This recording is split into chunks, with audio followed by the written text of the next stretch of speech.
Video like जरूर कर लीजिए और ऐसे वीडियो लगातार फ्री में पाने के लिए चैनल को तुरंत सब्सक्राइब कर लीजिए और बेल आइकन को जरूर टैप कर लीजिए ताकि आगे भी सारे वीडियो आपको मिलते रहे। यूट्यूब में फॉलो करते हैं तो प्लीज ये वाला फ्री टेलीग्राम चैनल जरूर ज्वाइन कर लीजिएगा। सारे नोटिफिकेशन सारे अपडेट यहीं पे आते हैं, ध्यान रखिए।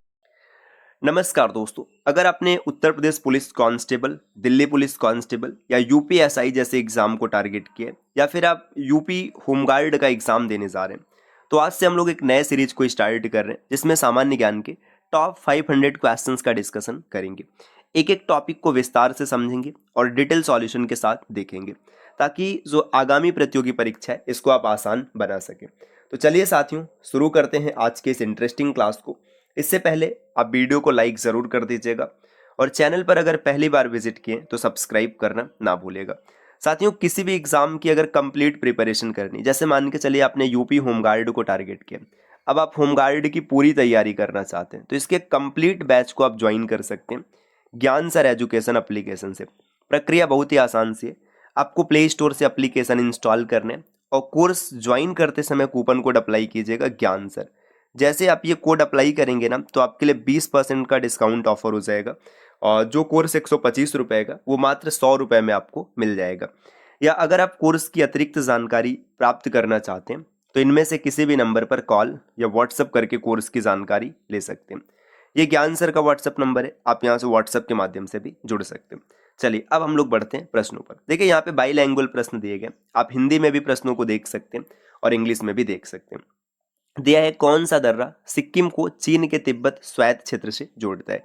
सेम यही डेटा यहाँ पर इंग्लिश में, which pass connect Sikkim with China's Tibet autonomous region. जो चीन का तिब्बत का स्वायत्त क्षेत्र है इसको कौन सा दर्रा जोड़ता है। 4 ऑप्शन यहाँ पे दिया गया है, नाथुला, अहगिल, चांगला और जोजिला। अगर इसको आप विस्तार से देखेंगे और समझेंगे, देखिए जो नाथुला दर्रा है ये सिक्किम में है। ये प्राचीन सिल्क रूट जो था उसका भी हिस्सा था। ये चीन का जो तिब्बत क्षेत्र है उससे जोड़ता है तो इसका ऑप्शन हो जाएगा ए, ये इसका सही उत्तर बनेगा। बाकी अहगिल दर्रा की बात करें जिसे अगिल दर्रा भी कहते हैं, ये सिंजियांग प्रांत लद्दाख में स्थित है। चीन और लद्दाख का जो एरिया है यहाँ पे सिंजियांग, ये भी याद रखना है क्योंकि कई बार पेपर में प्रश्न बन जाते हैं। सिंजियांग जो लद्दाख और चीन के बीच में यहाँ पर स्थित है। चांगला दर्रे की बात करें तो चांगला दर्रा लद्दाख में है, ये सीधा सीधा आपको याद रखना है, लद्दाख में है चांगला दर्रा। आगे दिया है जोजिला, तो जोजिला दर्रा ये जम्मू कश्मीर या फिर लद्दाख, दोनों में से जो भी ऑप्शन रहेगा, है ना। पहले ये जम्मू में ही आता था, फिर बाद में डिवीजन हो गया तो पेपर में जैसा ऑप्शन देखने के लिए मिलेगा। ये कारगिल रेंज के पास है तो आप यहाँ से चीज़ों को बेहतर समझ पाएंगे। अगले प्रश्न पर आते हैं। नेक्स्ट यहाँ पर दिया, निम्नलिखित करों में से किसे गंतव्य आधारित कर कहते हैं।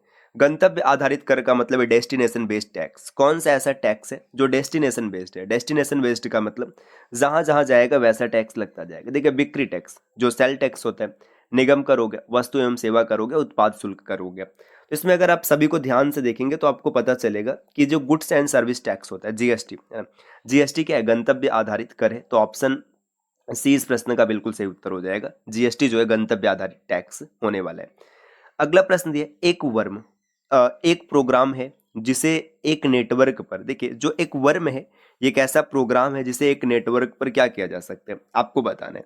तो यहाँ पर देखिए पहला दिया है कि स्वेच्छा से प्रवेश की अनुमति होती है, तो ये गलत है।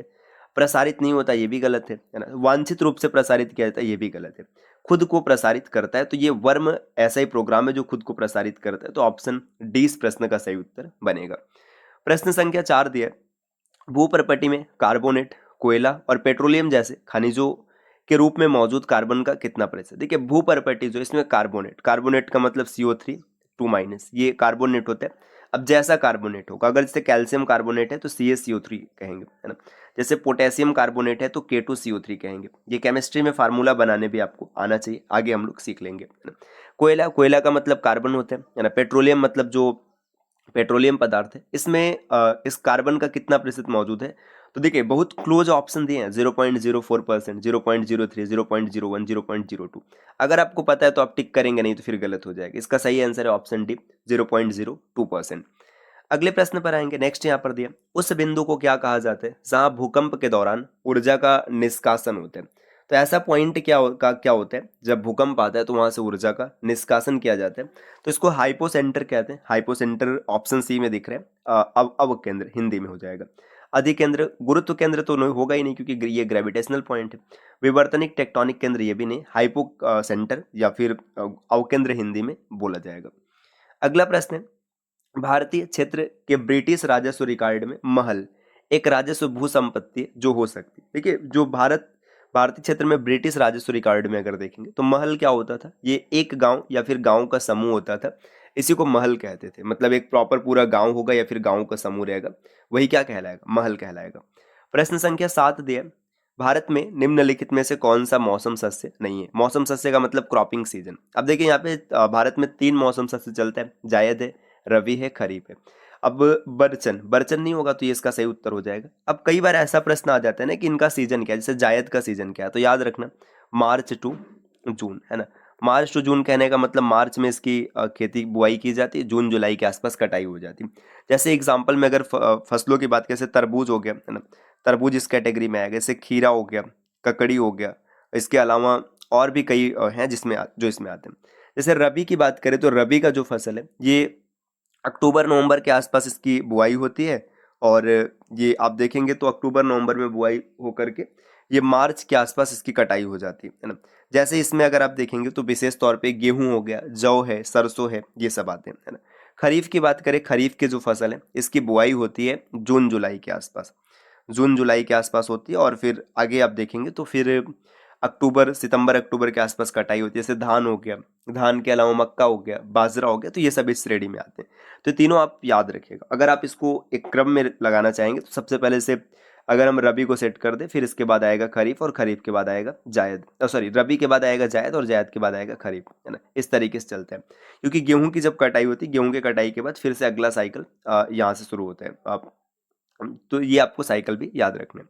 आगे दिया है माइको शाकनाशी, है ना, जिसको माइको हर्बिसाइड कहते हैं। ये प्राप्त मतलब पौधा नाशक होता है। ये किससे प्राप्त? देखिए माइको शब्द जहां भी आएगा, ये शब्द हमेशा प्रयोग किया जाता है फंगस के लिए, है ना। फंगस मतलब कवक के लिए।